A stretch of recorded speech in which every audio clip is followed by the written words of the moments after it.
Perfection is Astrid Parker's brand, until one renovation, one woman, and one very public disaster upend her immaculate plans. Beat. Here's how failure becomes the doorway to reinvention, romance, and hard-won joy. Blueprints of control.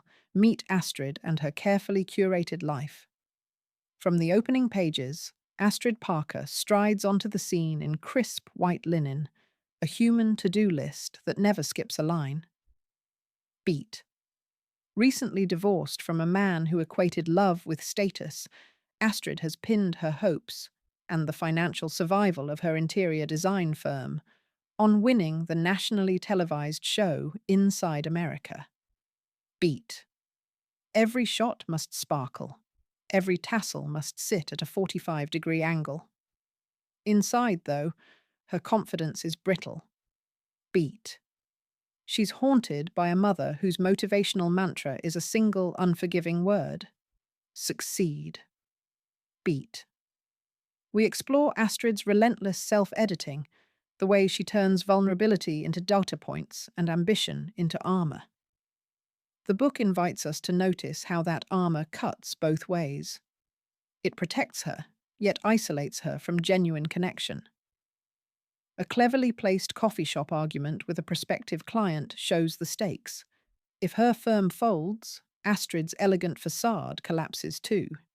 Emphasis, perfection, becomes both her sanctuary and her prison, and readers feel the tension humming like electrical wire. Colliding aesthetics. When Astrid meets Jordan, Everwood enter. Jordan Everwood, the tattooed carpenter whose wood-grain calm disrupts Astrid's high-gloss certainty. Beat. Jordan is grieving the death of her beloved grandmother and protector, Maeve, the matriarch of the Everwood Inn. The inn Astrid must redesign for the show. Beat. Their first meeting is fireworks of the worst kind.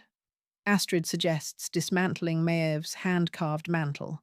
Jordan labels her a design tyrant, and the TV cameras catch every syllable. Beat. That viral moment turns the renovation into reality show gold, but scales up the risk. Ratings rise only if the conflict crackles. Behind the scenes, Jordan's steady humor and sawdust-flecked wisdom begin to sand down Astrid's edges. Beat. A clandestine compromise, modern elegance blended with heritage woodwork, forces them to collaborate, blueprint by blueprint. Beat. The narrative uses dual POV to reveal their private storms. Astrid's panic attacks behind locked bathroom doors, Jordan's nightly grief-carving sessions in the workshop. As they trade secrets over midnight coffee and power tools, attraction sparks in breathless pauses. Beat. Yet shame shadows them. Astrid fears professional ruin. Jordan fears tarnishing Maeve's memory. The chapter that ends with their almost kiss in the inn's half-finished library delivers a crackling jolt of queer yearning, punctuated by the subtle scent of cedar. Emphasis chemistry thrums at every turn, challenging the limits of Astrid's rigid rulebook. Public failure, private reckoning. The moment. Everything breaks midway through production. The network executive demands drama, so a staged design twist orders Astrid to scrap weeks of work on live TV, pitting her against Jordan in a battle for aesthetic dominance. Beat. The cameras roll as Astrid hesitates, then capitulates to her producer's script, betraying their fragile trust.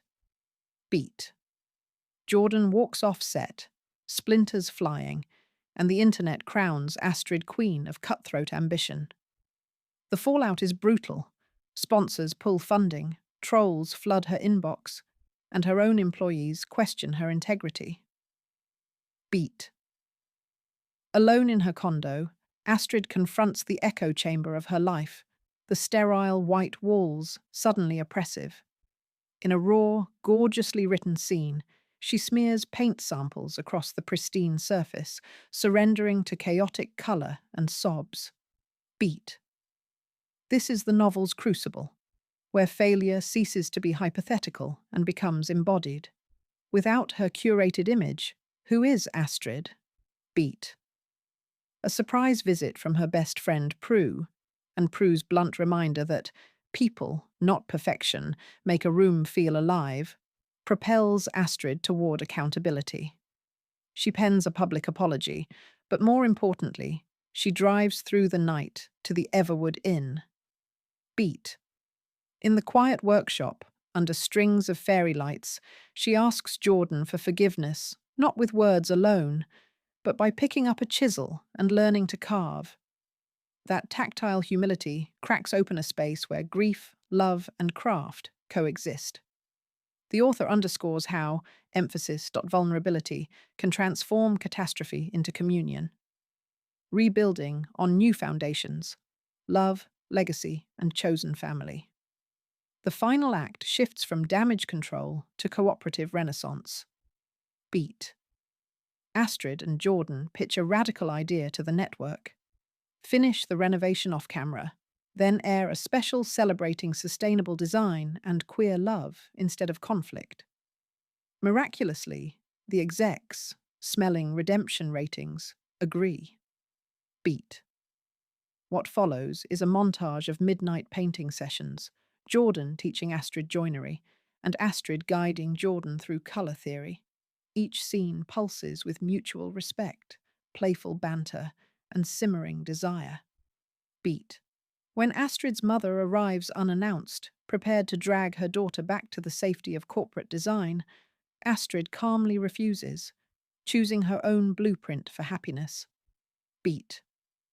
The inn's reveal is intimate rather than explosive, sun filtering through stained glass transoms onto reclaimed heart pine floors, Jordan's mantle restored and showcased. Beat. Guests gasp, but the true victory is internal. Astrid no longer fears the uncurated moment. She welcomes it. Beat. On the wrap party balcony, overlooking the coastal dusk, Astrid takes Jordan's hand and names her feelings without qualifiers. Jordan answers with a kiss that tastes of salt air and promise. Around them gather a tapestry of friends. Prue with her boisterous laugh, the camera crew waving sparklers, Jordan's brother humming a folk tune. Evidence that success is sweetest when shared. Beat.